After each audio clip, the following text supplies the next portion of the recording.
सुधांशु जी, एक ऐसी मिसाल नहीं दे सकते आज बैठ के? आप तो गृह मंत्रालय चलाते रहे, सलाहकार रहे देश में, एक मिसाल नहीं हो सकती यहां बैठकर टीवी शो पर कि यहां बैठकर एक सहमति बन जाए, वो बसें चल जाएं, मजदूरों को मिल जाए, वो बैठ के घर चले जाएं? आपने ये तस्वीरें जो आप हम हर रोज देख रहे हैं, यही तो आपने बिल्कुल सही बात कही। हम गंभीरता से बात करना चाहते हैं। यदि हमने कहा 41 करोड़ लोगों के खातों में गए, तो आज डिजिटल जमाने में ये वेरीफाई किया जा सकता है। मगर केजरीवाल जी का आपने एक नहीं दसियों बार टीवी पे देखा होगा, 70 लाख लोगों को रोज खाना खिला रहे हैं। ये 70 लाख लोगों खाना बन कहां रहा था दिल्ली में, यही बता दीजिए। सबको दिखाई पड़ जाए 70 लाख लोगों का खाना कहां बन रहा था। और दूसरी बात, अभी अमीर गरीब की बात कर रहे थे। देश के दो सबसे अमीर क्षेत्र मुंबई और दिल्ली, जहां सबसे ज्यादा राजस्व आता है, एक के प्रतिनिधि बैठे हुए हैं जहां कांग्रेस की गठबंधन सरकार है, और एक के प्रतिनिधि बैठे हुए हैं यहां। सबसे अमीर राज्यों का राजस्व लेने के बाद हम और आलोक जी, उत्तर प्रदेश और बिहार अपेक्षाकृत काफी गरीब राज्य माने जाते हैं, उनको नसीहत दे रहे हैं कि हम गरीबों के लिए इतना इतना कर रहे हैं, जो बात मेरी समझ में बाहर है। और एक और बात, मैं सिर्फ एक फैक्ट रखना चाहता हूं, कोई राजनीति की बात नहीं है।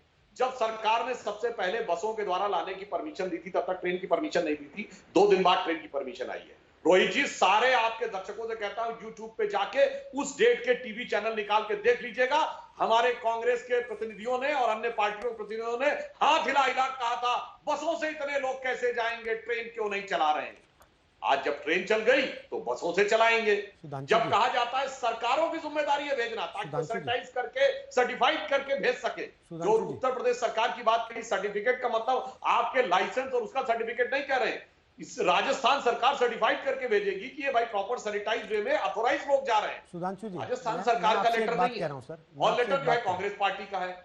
अरे भाई, मैं तो ये कहना चाहता हूं ना, हम लोग तो गरीब राज्य का प्रतिनिधित्व करते हैं। सुधांशु जी, हमें तो इस बात को पता है, और गरीब नेता का प्रतिनिधित्व करते हैं। जिसने जितने बरस रेलवे प्लेटफॉर्म पे गुजारे हैं, उतने घंटे राहुल गांधी ने गुजारे होंगे रेलवे प्लेटफॉर्म पे, और जाके बैठ गए जाके। मैं दावे के साथ कहता हूं रोहित जी, अगर इस समय लॉकडाउन नहीं होता तो वो विदेश। सुधांशु जी, मैं केवल एक चीज पूछ रहा हूँ आपसे, रोहित जी, केवल एक चीज, सुधांशु जी, मैं एक रिक्वेस्ट कर रहा हूँ, केवल एक चीज पूछ रहा हूँ। राहुल गांधी विदेश तक गए। सुधांशु जी, मैं केवल एक चीज पूछ रहा हूँ, रोहित जी, राहुल गांधी जाएंगे नहीं जाएंगे, राहुल गांधी को खुद तय करना। राहुल गांधी, मैं केवल आपसे एक सवाल पूछ रहा हूँ सर, प्लीज सर, प्लीज, मैं केवल ये पूछ रहा हूँ सर, ये 1000 में 500 बसें ही चला देते कम से कम, जो गाजियाबाद आके खड़ी हो गई हैं उनमें से। चलिए 100 आ गई होंगी, 60-70 आ गई होंगी सर, उनको तो चलवाइए। हम 1000 नहीं 2000 बसों के लिए तैयार हैं।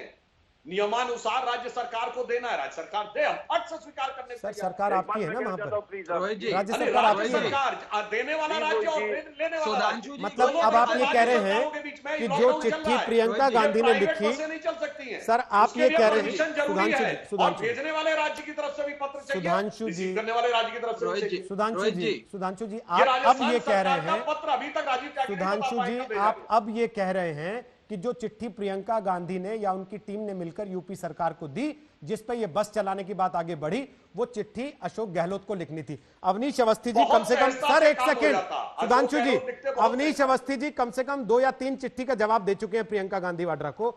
एक में उन्होंने लिखा कि प्रियंका जी, आप यहां से बस ला रही हैं अगर राजस्थान से, तो राजस्थान के मुख्यमंत्री की चिट्ठी भी मंगवा लीजिए ताकि ये बस चला दें हम लोग आपकी। एक में भी नहीं लिखा। आज आप ये बात कह रहे हैं नहीं बैठकर यहाँ पर।